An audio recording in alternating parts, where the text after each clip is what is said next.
ಪ್ರಚಲಿತ ಈ ಕಾರ್ಯಕ್ರಮದ ಪ್ರಾಯೋಜಕರು father Muller's charitable trust, SDM college, Ujire.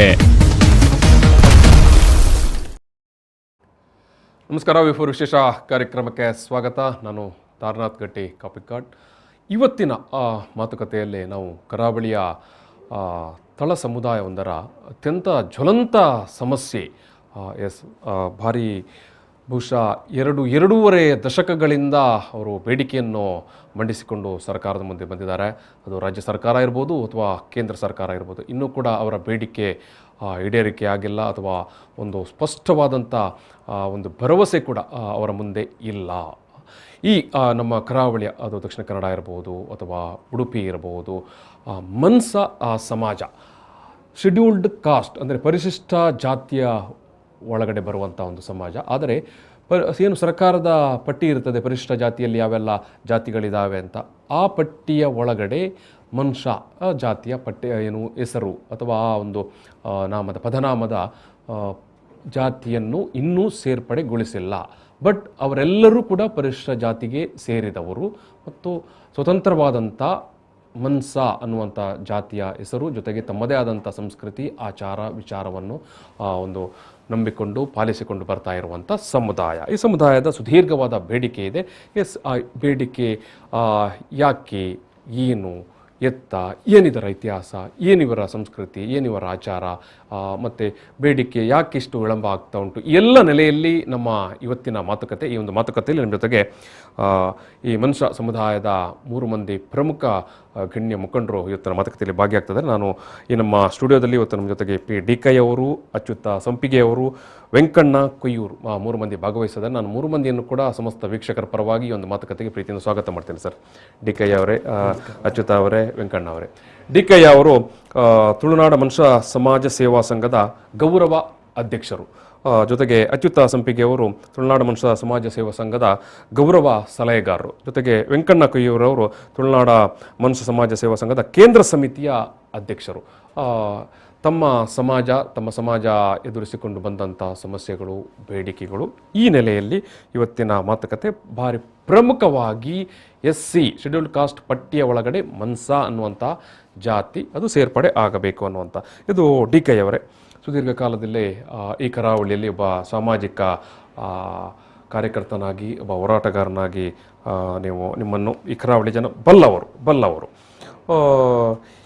ಈ ಮನುಷ್ಯ ಸಮಾಜ ಅಥವಾ ಒಂದು ಜಾತಿ ಅಥವಾ ಒಂದು ಸಮುದಾಯವಾಗಿ ಅದೊಂದು ಸ್ವತಂತ್ರವಾದಂಥ, ಯಾಕಂತ ಹೇಳಿದ್ರೆ ಅನೇಕ ಮಂದಿ ನೀವು ಮಾತನಾಡುವಾಗ ಅದು ಇಲ್ಲ, ಅದು ಅಲ್ಲ, ಅದು ಅಂಥದ್ದು ಮನುಷ್ಯ ಅನ್ನುವಂಥ ಜಾತಿ ಅಥವಾ ಜಾತಿ ಸೂಚಕ ಇರಲಿಲ್ಲ ಅಂತೆಲ್ಲ ವಾದ ಮಂಡಿಸುವಂಥದ್ದೆಲ್ಲ ಇದೆ. ಈಗ ಒಂದು ಸ್ಪಷ್ಟವಾದಂಥ ಒಂದು ಚಿತ್ರಣ ಬೇಕಾಗಿದೆ. ಇತಿಹಾಸದ ನೆಲೆಯಲ್ಲೂ ಆಚಾರ ವಿಚಾರದ ನೆಲೆಯಲ್ಲೂ ಏನು ಹೇಳಲಿಕ್ಕೆ ಬಯಸ್ತೀರಿ ನೀವು? ನಾನೀಗ ನಿಮ್ಮ ಬೇಡಿಕೆ ಮತ್ತು ತಕರಾರು ಇದರ ಬಗ್ಗೆ ಮುಂದಕ್ಕೆ ಬರ್ತೇನೆ. ಮನುಷ್ಯ ಅನ್ನುವಂಥ ಒಂದು ಜಾತಿ. ನಮಸ್ಕಾರ ವೀಕ್ಷಕರಿಗೆ. ಮನ್ಸ ಅನ್ನುವಂಥ ಒಂದು ಜಾತಿ ಏನಿದೆ, ಅದು ಸಾಮಾಜಿಕ ವರ್ಗೀಕರಣದ ಅತ್ಯಂತ ಉತ್ಕೃಷ್ಟವಾದ, ಅತ್ಯಂತ ಶ್ರೇಷ್ಠವಾದಂಥ ಪರಿಕಲ್ಪನೆ. ಶ್ರೇಷ್ಠವಾದ ಪರಿಕಲ್ಪನೆ ಅಂತ ಅಂದ್ಕೊಂಡು ಮನುಷ್ಯರು ಮಾತ್ರ ಹೇಳೋದಲ್ಲ, ಮನುಷ್ಯರಿಗೆ ಅದು ಗಮನಕ್ಕೆ ಬಂದಿದೆ, ಅವರ ಹೃದಯದಲ್ಲಿದೆ, ಅವರ ಮನಸ್ಸಿನಲ್ಲಿದೆ. ಆದರೆ ಉಳಿದ ಸಮುದಾಯಗಳಿಗೆ ಇದರ ಶ್ರೇಷ್ಠತೆಯ ಬಗ್ಗೆ ಪರಿಕಲ್ಪನೆ ಇದೆಯೋ ಇಲ್ವೋ ಅನ್ನೋದು ಗೊತ್ತಿಲ್ಲ.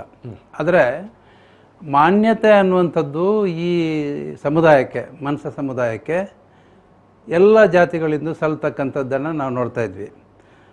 ಈಗ ನಮ್ಮ ದೇಶದಲ್ಲಿ ಜಾತಿ ವರ್ಗೀಕರಣ ಇದೆ. ಹೌದು, ಜಾತಿ ವರ್ಗೀಕರಣ ಸಾಮಾಜಿಕ ಸ್ಥಿತ್ಯಂತರಗಳನ್ನು ನಿಮಗೆ ಜಾತಿ ಬೇಕೋ ಬೇಡೋ ಅದ್ಯಾವುದೆಲ್ಲ ಬೇರೆ ಪ್ರಶ್ನೆ. ಜಾತಿ ವರ್ಗೀಕರಣ ಅಂತೂ ಅಧಿಕೃತವಾಗಿ ಇದೆ.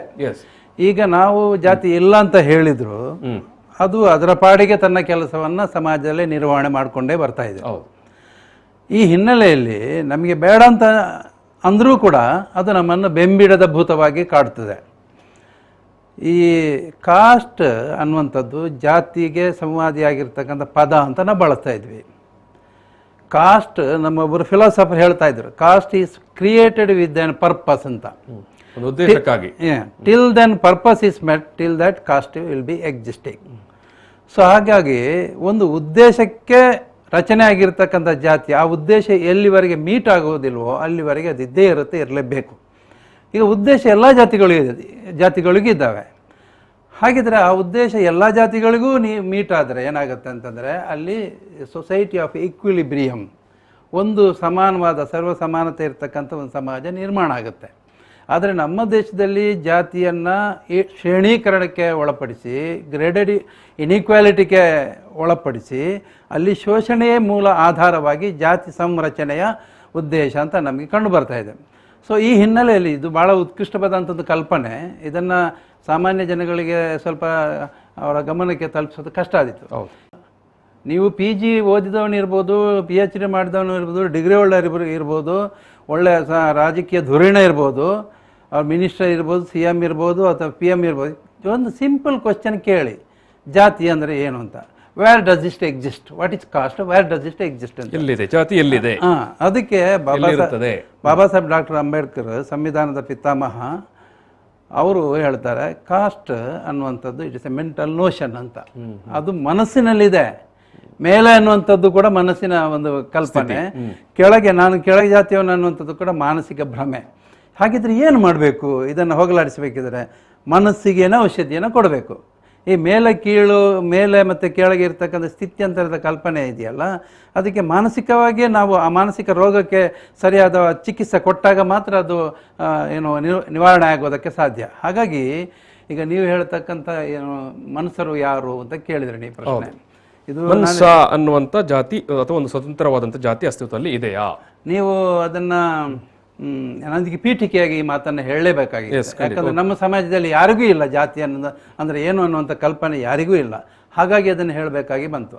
ಈಗ ಉತ್ಕೃಷ್ಟ ಕಲ್ಪನೆ ಮನಸ್ಸ ಅಂತ ನಾನು ಹೇಳಿದೆ. ಉತ್ಕೃಷ್ಟ ಯಾಕೆ? ಮನಸ್ಸ ಅನ್ನುವಂಥದ್ದು ಮನುಷ್ಯ ಅನ್ನುವಂಥ ಸಂಸ್ಕೃತದ ತದ್ಭವ ರೂಪ. ನೀವು ಪಾಳಿ ಭಾಷೆಯಲ್ಲಿ ಕೇಳಿದ್ರು ಕೂಡ ಅದನ್ನು ಮನುಷ್ಯ ಅಂತ ಅಂತಾರೆ, ಅಥವಾ ತುಳು ಭಾಷೆಯಲ್ಲಿ ಮನಸ್ಸ ಅಂತಾರೆ. ನೀವು ಮಲಯಾಳಿ, ಕೇರಳ ಇದಕ್ಕೆಲ್ಲ ಹೋದರೆ ಅಲ್ಲಿ ಮನುಷ್ಯ ಅನ್ನುವಂಥ ಶಬ್ದದ ಬಳಕೆ ಇದೆ. ಹಳೆಗನ್ನಡದಲ್ಲಿ ಮನಸ್ಸ ಅನ್ನುವಂಥ ರಾಜ್ಕುಮಾರ್ ಅವರ ಫಿಲ್ಮಲ್ಲಿ ಕೂಡ ಬಳಕೆಯಾಗಿದ್ದನ್ನು ನೀವು ನೋಡಿರ್ಬೋದು ಅಥವಾ ಕೇಳಿರ್ಬೋದು. ಹಾಗಾಗಿ ಈ ಮನಸ್ಸ ಅಂದರೆ ಮನುಷ್ಯ ಅಂತ. ಮನುಷ್ಯರು ಯಾರು ಅಂತಂದರೆ ಮನುಷ್ಯರು. ಮನುಷ್ಯರಂದರೆ ಯಾರು? ಮನುಷ್ಯರು.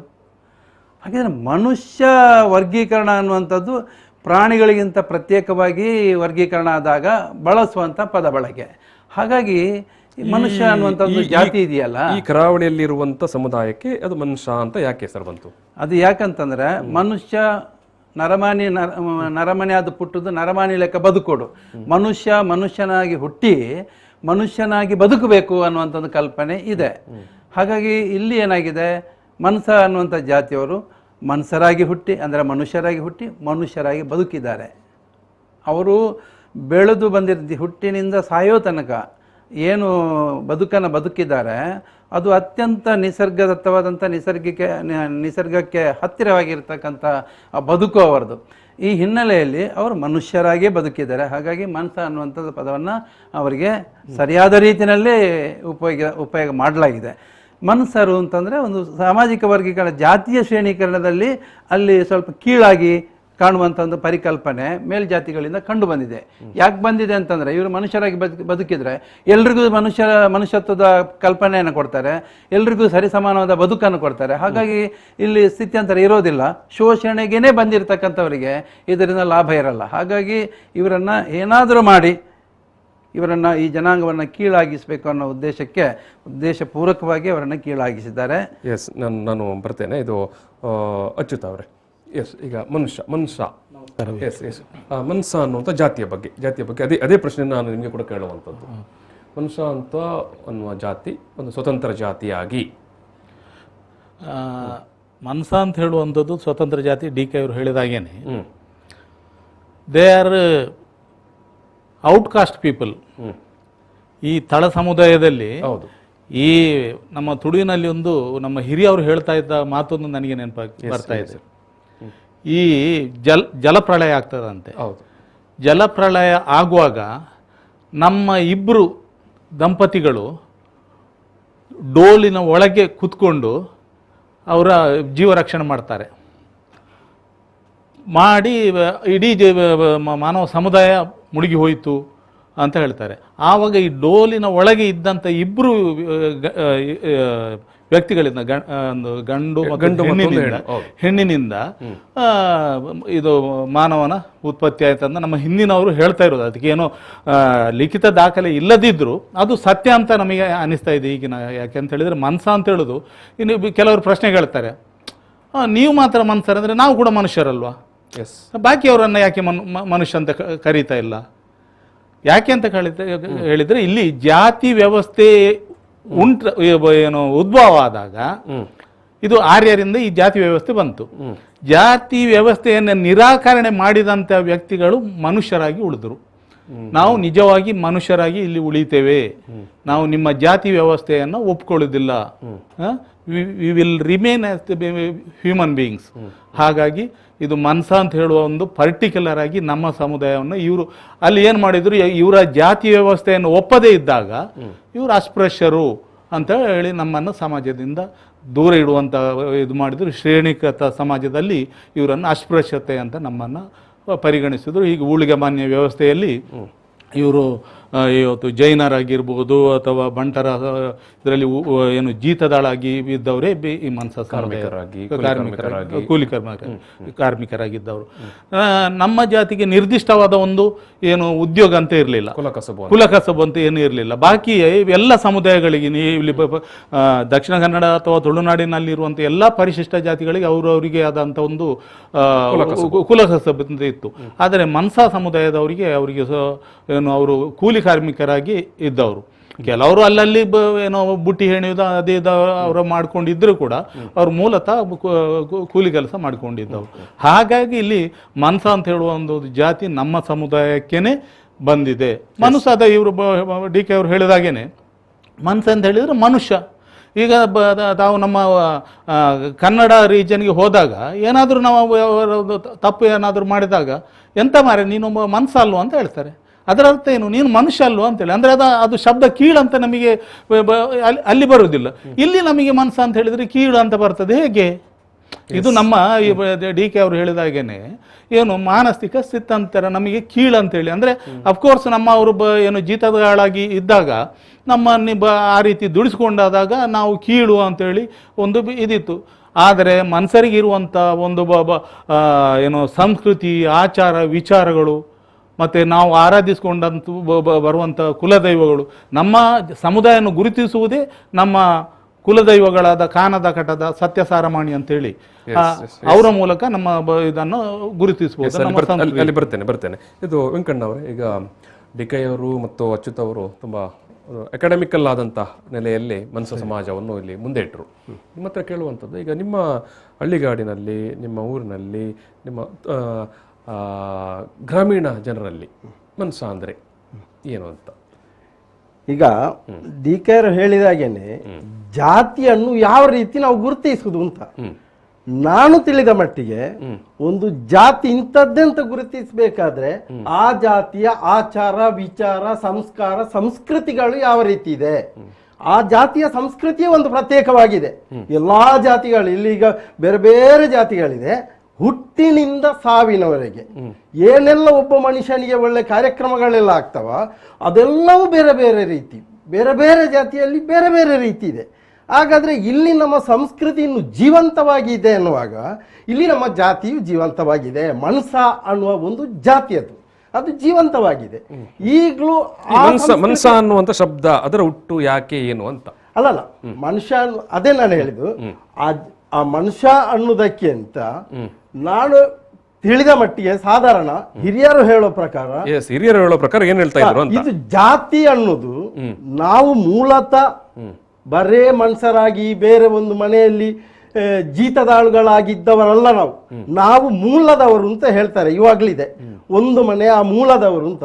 ಮೂಲ ಅಂದ ಕೂಡಲೇ ಆ ಮನೆಯಲ್ಲಿ ಕೆಲಸ ಮಾಡುವ ಮೂಲದವರಲ್ಲ, ಈ ಮಣ್ಣಿನ ಮೂಲದವರು, ಈ ಮಣ್ಣಿನ ಹಕ್ಕಿನವರು, ಅದು ನಾವು ಮೂಲದವರು. ಹಾಗಾದ್ರೆ ಈಗ ಇವರು ಹೇಳಿದ್ರು ಡೋಳಿನಿಂದ ಅವರು ಜೀವನವನ್ನು ರಕ್ಷಣೆ ಮಾಡಿಕೊಂಡು ಮುಂದಕ್ಕೆ ಮನುಷ್ಯ ಜನ್ಮ ಅವರಿಂದ ಆಯ್ತು ಅಂತ. ಆವಾಗ ವರ್ಗೀಕರಣ ಆಗುವಾಗ ನಾವು ಏನು ಮಾನವರಾಗಿ ಹುಟ್ಟಿದ್ದೇವೆ, ಉಳಿದಿದ್ದೇವೆ, ನಾವು ಮಾನವರಾಗಿ ಇರ್ತೇವೆ ಅಂತೇಳಿ ಮನುಷ್ಯ ಅನ್ನುವಂಥ ಹೆಸರಲ್ಲಿ ಉಳಿಯಿತು ಅದೊಂದು. ಬಾಕಿ ಎಲ್ಲ ವರ್ಗೀಕರಣ ಆಗಿ ಬೇರೆ ಬೇರೆ ಜಾತಿಗಳಾದವು. ಆದ ಕಾರಣ ಇಲ್ಲಿ ಈಗ ಎಸ್ ನಾನು ಮತ್ತೆ ಬರುವಂಥದ್ದು ಏನಾದರೂ ಈಗ ನಿಮ್ಮ ಹಳ್ಳಿಯ ಜನರಲ್ಲಿ, ನಿಮ್ಮ ಹಿರಿಯರಲ್ಲಿ ಏನಾದರೂ ಮನ್ಸ ಅನ್ನುವಂಥ ಶಬ್ದಕ್ಕೆ ಏನಾದರೂ ಅವರು ಹೇಳಿದಂಥ ಕಥೆಗಳು, ಉಪಕಥೆಗಳು? ಅದೇ ನಾನು ಮನುಷ್ಯ ಅಂತ ಹೇಳುವಾಗ ಅದೇ ಹೇಳಿದಲ್ಲ, ಒಮ್ಮೆ ಇಡೀ ಈ ಭೂಮಿಯೇ ಲಯ ಆಗುವಂತ ಸಂದರ್ಭದಲ್ಲಿ ಇಬ್ರು ಉಳಿದು ಅದರಿಂದ ಮುಂದುವರಿತ ಅನ್ನುವಾಗ ಮನುಷ್ಯ ರೂಪ. ಹಾಗೆ ನಾವು ಇದರಲ್ಲಿ ಈ ರೀತಿ ತಿಳಿಬೋದು, ಅವರಿಂದ ಮುಂದುವರಿದಂತ ಒಂದು ಜನಾಂಗ ಅಂತ ಹೇಳಿ. ಅದಕ್ಕಾಗಿ ಅದು ಮನುಷ್ಯ ಅನ್ನೋದೇ ಮನಸ್ಸ ಅಂತ ಬಂತು, ನಂತರ ಮನಸ್ಸ. ಅದೇ ಅವರು ಹೇಳಿದಾಗೆ ಈಗ ಪದ್ಯದಲ್ಲಿ ಒಳಿತು ಮಾಡು ಮನಸ್ಸ, ಯಾರು ಕೇಸ್ ಮಾಡ್ತಾರೆ? ಅವನು ಪದ್ಯ ಹೇಳಿದಾಗ ಕೇಸ್ ಮಾಡ್ತಾರ? ಅವನು ಮನಸ್ಸ ಅಂತ ಹೇಳಿದಂತ ಅದು ಒಂದು ಭಾಷೆ. ಆ ಭಾಷೆ ಅಂದ್ರೆ ಮನುಷ್ಯನಾಗಿ ಇರ್ಬೇಕಂದ್ರೆ ಅವನಲ್ಲಿ ಇರ್ಬೇಕಾದಂತ ಗುಣಗಳಿರ್ಬೇಕು, ಮನುಷ್ಯತ್ವ ಇರಬೇಕು. ಮನುಷ್ಯತ್ವ ಇದ್ದವರು ಪ್ರಥಮ ಈ ದೇಶದಲ್ಲಿ ನಾವು ಅಂತ ನಾವು ಹೇಳುದು. ಅದಕ್ಕಾಗಿ ನಾವು ಮನುಷ್ಯರಾಗಿ ಈಗ ಮನ್ಸರಾಗಿ ಉಳಿದಿದ್ದೇವೆ. ಮನ್ಸರಾಗಿ, ಎಸ್. ಈಗ ಡಿ.ಕೆ. ಅವರೇ, ಮನ್ಸರಾಗಿ ಉಳಿದಿದ್ದೇವೆ. ಈಗ ಎದ್ದಿರುವಂಥ ವಿವಾದಗಳು ಅಥವಾ ಆಗಾಗ ನಾವು ಮಾಧ್ಯಮಗಳಲ್ಲಿ ಅಥವಾ ಸಂಘ ಸಂಸ್ಥೆಗಳು ಎತ್ತಿರುವಂಥ ತಕರಾರುಗಳಲ್ಲಿ ನೋಡುವಂಥದ್ದು, ಮನ್ಸ ಅನ್ನುವಂಥ ಜಾತಿ ಸೂಚಕ ಪದವನ್ನು ಅದನ್ನು ಬಳಸಬಾರದು, ಒಂದು ಅದು ನಿಷೇಧಿತ ಅಂತ. ಎಸ್, ಇದರ ಬಗ್ಗೆ ನಿಮ್ಮ ಸ್ಪಷ್ಟೀಕರಣ ಏನು? ಈಗ ಇದು ನಿಮ್ಮ ಪ್ರಶ್ನೆ ಭಾಳ ಗಂಭೀರವಾದ ಪ್ರಶ್ನೆ, ತುಂಬ ಗಂಭೀರವಾದಂಥ ಮತ್ತು ಭಾಳ ಸುದೀರ್ಘವಾದಂಥ ಉತ್ತರವನ್ನು ಬಯಸ್ತದೆ. ಅದನ್ನು ನಾವು ಸಂಕ್ಷಿಪ್ತವಾಗಿ ಹೇಳಬೇಕು. ಎಲ್ಲಾದ್ರೂ ಪಾಯಿಂಟ್ ಬಿಟ್ಟು ಹೋದರೆ ನೀವು ಅದನ್ನು ಮತ್ತೆ ಜ್ಞಾಪಿಸಬೇಕು. ವಿವಾದ ಯಾಕೆ ಬರುತ್ತೆ ಅನ್ನೋದನ್ನು ಸ್ವಲ್ಪ ನಾವು ವಿವೇಚನೆ ಮಾಡಿದರೆ, ಒಂದು ಸಕಾರಣದಿಂದಾಗಿ, ಇನ್ನೊಂದು ದುರುದ್ದೇಶದಿಂದಾಗಿ, ಅಥವಾ ತಿಳುವಳಿಕೆ ಕೊರತೆಯಿಂದಾಗಿ. ದುರುದ್ದೇಶ ಅಂದರೆ ತಿಳುವಳಿಕೆ ಕೊರತೆಯಿಂದಾಗಿ ಹಾಗೂ ಹೇಳುವುದು ಅದನ್ನು. ಈಗ ವಿವಾದ ಮಾಡ್ತಕ್ಕಂಥವರಿಗೆ ಮನಸ ಅನ್ನುವಂಥ ಪದದ ನಿಷ್ಪತ್ತಿ ಬಗ್ಗೆ, ಅದರ ಆಚಾರ ವಿಚಾರ ಸಂಸ್ಕೃತಿ ಇತಿಹಾಸ ಪರಂಪರೆ ಬಗ್ಗೆ ಯಾವುದೇ ರೀತಿಯ ತಿಳುವಳಿಕೆ ಉಳ್ಳವರಲ್ಲ ಅವರು. ಆಮೇಲೆ ಈ ವಿವಾದ ಅನ್ನುವಂಥದ್ದು ಭಾಳ ಒಂದು ರೀಜನ್ ಓರಿಯೆಂಟೆಡ್, ಒಂದು ಸೀಮಿತ ಪ್ರದೇಶದಿಂದ ಬಂದಿದೆ. ಅದು ಸೀಮಿತ ಪ್ರದೇಶ, ಅದರಲ್ಲೂ ಮಂಗಳೂರು ಮಹಾನಗರದಿಂದ ಬಂದಿದೆ. ಮಂಗಳೂರು ಮಹಾನಗರದಿಂದ ನೀವು ಈಗ ಈ ಮನ್ಸ ಅನ್ನುವಂಥ ಜಾತಿ ಸೂಚಕ ಪದವನ್ನು ಬಳಸಿಕೊಳ್ಳುವಂಥ ಅಥವಾ ತಮ್ಮನ್ನು ಮನ್ಸ ಅಂತ ಹೇಳಿಕೊಳ್ಳುವಂಥ ಜಾತಿ ಅಥವಾ ಸಮುದಾಯದವರು ನಮ್ಮ ಈ ಎರಡು ಜಿಲ್ಲೆಯಲ್ಲಿ ಎಲ್ಲೆಲ್ಲ ಅವರ ಪಾಪ್ಯುಲೇಷನ್ ಅಥವಾ ಜನಸಂಖ್ಯೆ ಇದೆ? ಮಂಗಳೂರು ಜಿಲ್ಲೆಯಾದ್ಯಂತ ಇದೆ, ದಕ್ಷಿಣ ಕನ್ನಡ ಜಿಲ್ಲೆಯಾದ್ಯಂತ ಇದೆ. ಸುಳ್ಯ, ಪುತ್ತೂರು, ಬೆಳ್ತಂಗಡಿ ಎಲ್ಲ ಕಡೆ ಇದೆ. ಹಾಗೇನೆ ಉಡುಪಿ ಜಿಲ್ಲೆನಲ್ಲೂ ಇದೆ, ಪಕ್ಕದ ಕಾಸರಗೋಡಿನಲ್ಲೂ ಇದೆ. ಕಾಸರಗೋಡಿನಲ್ಲೂ ಕೂಡ ಅಲ್ಲಿ ಜಾತಿ ಸರ್ಟಿಫಿಕೇಟ್ ಅವರು ತಗೊಂತ ಇದ್ದಾರೆ. ಅವರು ಪುಲಾಯ ಅಂತ ತಗೊಂತ ಇದ್ದಾರೆ ಕಾಣುತ್ತೆ. ಯಾವ್ದು ಕೂಡ ಇರ್ಬೋದು ಅಲ್ಲಿ. ಈಗ ನೀವು ಹೇಳಿರುವಂತದ್ದು, ಈಗ ತಕರಾರು ಬಂದಿರುವಂತದ್ದು ಮಂಗಳೂರು ಮಹಾನಗರವಾಸಿಗಳಿಂದ ಅಂತ. ನಗರೀಕರಣದಲ್ಲಿ ಯಾರಿದ್ದಾರೆ ಅವರಿಗೆ, ನಗರೀಕರಣದ ಜನಗಳು ಬಹಳ ಭಾವುಕ ಜನ, ಭ್ರಮಾಧೀನರು ಅವರು. ಭ್ರಮಾಧೀನರು ಅಂತಂದ್ರೆ ಯಾವುದೋ ಒಂದು ಭ್ರಮೆಗೆ ಒಳಗಾಗಿ ಯಾರದೋ ಒಂದು ಬದುಕನ್ನು ನೋಡಿ, ಯಾರದೋ ಒಂದು ಬದುಕು ಇತಿಹಾಸ ಪರಂಪರೆ ಗಟ್ಟಿ ಫೌಂಡೇಶನ್ ಇಲ್ಲದೇ ಇರ್ತಕ್ಕಂಥ ಒಂದು ವಾದ ಅಥವಾ ಒಂದು ವಿಚಾರ ಅಥವಾ ಒಂದು ಜನಾಂಗವನ್ನು ನೋಡ್ಕೊಂಡ್ಬಿಟ್ಟು, ನಾವು ಹಾಗೆ ಆದರೆ ಹೇಗೆ, ಅವರಂತೆ ನಾವು ಡ್ರೆಸ್ ಮಾಡಿದರೆ, ಅವರಂತೆ ನಾವು ಬದುಕಿದ್ರೆ, ಅಥವಾ ಅವರಂತೆ ದೇವಸ್ಥಾನಕ್ಕೆ ಹೋದರೆ, ಅವರಂತೆ ಸಂಸ್ಕೃತ ಶ್ಲೋಕ ಇತ್ಯಾದಿಗಳನ್ನ ಇಟ್ಕೊಂಡು ಪೂಜೆ ಇತ್ಯಾದಿಗಳನ್ನ ಮಾಡಿಕೊಂಡ್ರೆ ಹೇಗೆ ಅನ್ನುವಂಥ ಒಂದು ಭ್ರಮೆಗೆ ಒಳಗಾಗಿ ಅವರು ಭ್ರಮಾಧೀನರಾಗಿ ಈ ತಮ್ಮತನವನ್ನು ಕಳ್ಕೊಂಡು ಮತಿಹೀನರಾಗಿ ಅವರು ನಮ್ಮ ಜನಾಂಗವನ್ನು ನೋಡಿರ್ತಕ್ಕಂಥದ್ದು. ಅದಕ್ಕೆ ಕಾರಣ ಇನ್ನೂ ಅನೇಕ ಇದೆ. ಹಾಗಾಗಿ ನೀವು ಮಂಗಳೂರು ಬಿಟ್ಟು ನೀವು ಮೂಡುಬಿದಿರೆ ಕಡೆ ಹೋಗಿ ಅಥವಾ ಬಂಟ್ವಾಳ ಅಥವಾ ಸುಳ್ಯ ಪುತ್ತೂರು ಈ ಕಡೆಗೆ ಹೋಗಿ ಅಲ್ಲೆಲ್ಲ ನೋಡಿದರೆ ಅಲ್ಲಿಯ ಜನ ಮನ್ಸರ ಅಲ್ಲದೆ ಇರ್ತಕ್ಕಂಥ ಬೇರೆ ಜಾತಿಯವರು ಮನ್ಸರನ್ನ ಹೇಗೆ ಗುರುತಿಸ್ತಾರೆ ಅಂತಂದರೆ ಮನ್ಸರಂತಲೇ ಗುರುತಿಸ್ತಾರೆ. ನೀವು ಸರ್ಟಿಫಿಕೇಟ್ ಆದಿರೋಡ್ ಅಂತ ತಗೋಬೋದು ಅಥವಾ ಹೊಲೆ ಅಂತ ತಗೋಬೋದು, ಅದು ನಿಮ್ಮ ಸಮಾಜಕ್ಕೆ ಗೊತ್ತಿಲ್ಲರಿ. ಸಮಾಜಕ್ಕೆ ಇರೋದು ವಾಸ್ತವ ಏನಿದೆ ಅದು. ಸಮಾಜ ಸತ್ಯದ ಮೇಲೆ ನಿಂತಿದೆ, ಸತ್ಯದ ಫೌಂಡೇಶನ್ ಮೇಲೆ ನಿಂತಿದೆ. ಆ ಸತ್ಯಾಧಿಕಾರು ಯಾರು ಅಂತಂದರೆ ಅದೇ ಸಮಾಜದಲ್ಲಿರ್ತಕ್ಕಂಥ ಜನರು, ಬೇರೆ ಜಾತಿಯವರು. ಅವರು ಹೇಳ್ತಾರೆ ಇವ್ರು ಯಾರು ಅಂತ ಹೇಳಿದ್ರೆ ಇಂಥ ಜಾತಿಯವರು ಅಂತ ಹೇಳ್ತಾರೆ. ಸೊ ಹಾಗಾಗಿ ಈ ವಿವಾದ ನಮ್ಮ ಸಾಮಾಜಿಕ ವ್ಯವಸ್ಥೆಯಲ್ಲಿ ಹೇಗಿದೆ ಅಂತ ಹೇಳಿದ್ರೆ ಪ್ರತಿಯೊಬ್ಬನನ್ನು ಇನ್ ಜನರಲ್ ಆಗಿ ಇಂಥ ಜಾತಿಯವನು ಅಂತ ಹೆಸರು ಹೇಳಿ ಅಥವಾ ಗುರುತಿಸುವಂಥದ್ದಿದೆ. ಸೊ ಹಾಗಾಗಿ ನೀವು ಹೇಳುವಂಥದ್ದು ಯಾವುದೇ ಗ್ರಾಮೀಣ ಪ್ರದೇಶಕ್ಕೆ ತುಳುನಾಡಿನಲ್ಲಿ ಹೋದರೆ ಮನುಷ್ಯ ಸಮುದಾಯದವರನ್ನು, ಮನುಷ್ಯ ಜಾತಿಯವರನ್ನು ಇತರ ಸಮುದಾಯದ ಅಥವಾ ಇತರ ಜಾತಿಯವರು ಇವರು ಮನುಷ್ಯ ಜಾತಿಯವರು ಅಂತ ಹೇಳ್ತಾರೆ. ಖಂಡಿತವಾಗಿ ಹೇಳ್ತಾರೆ. ಅದಕ್ಕೂ ಕೂಡ ಈ ಆಕ್ಷೇಪ ವ್ಯಕ್ತಪಡಿಸ್ತಕ್ಕಂಥವ್ರು ಇದಾರಲ್ಲ, ಅವರು ಅದನ್ನು ಕೂಡ ಹೇಳ್ತಾರೆ. ಜಾತಿಯ ಹೆಸರನ್ನು ಹೇಳಬಾರ್ದು, ಅದು ನಿಷೇಧ, ಅದು ಏನು ಅಸಹ್ಯ ಅಂತ.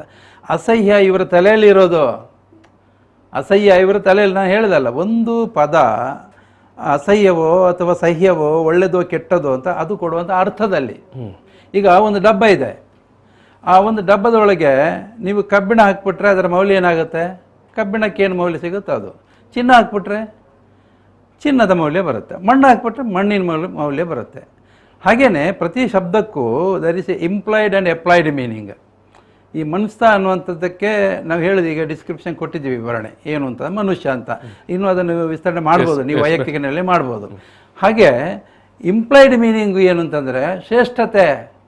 ಆಧರಿಸಿ ಈ ನೆಲದಲ್ಲಿ ಇರ್ತಕ್ಕಂಥವ್ರು, ಮಣ್ಣಿನ ಮಕ್ಕಳು, ಮೂಲ ನಿವಾಸಿಗಳು, ಎಲ್ಲರನ್ನ ತಲೆ ಮೇಲೆ ಹೊತ್ತಿರ್ತಕ್ಕಂಥವ್ರು, ಎಲ್ಲರ ಏಳಿಗೆ ಈ ಮನುಷ್ಯ ಜನಾಂಗದ ಏಳಿಗೆಯಲ್ಲಿದೆ. ಯಾತಂಕಂತಂದರೆ ಮನುಷ್ಯರಿಗೆ ತುಳಿದು ಅಭ್ಯಾಸ ಇಲ್ಲ, ತುಳಿಸಿಕೊಂಡ ಅಭ್ಯಾಸ ಇದೆ. ಉಳಿದವರಿಗೆ ಸಹಾಯ ಮಾಡಿ ಅಭ್ಯಾಸ ಇದೆ. ಹೇಗೆ ಸಹಾಯ ಮಾಡೋದು?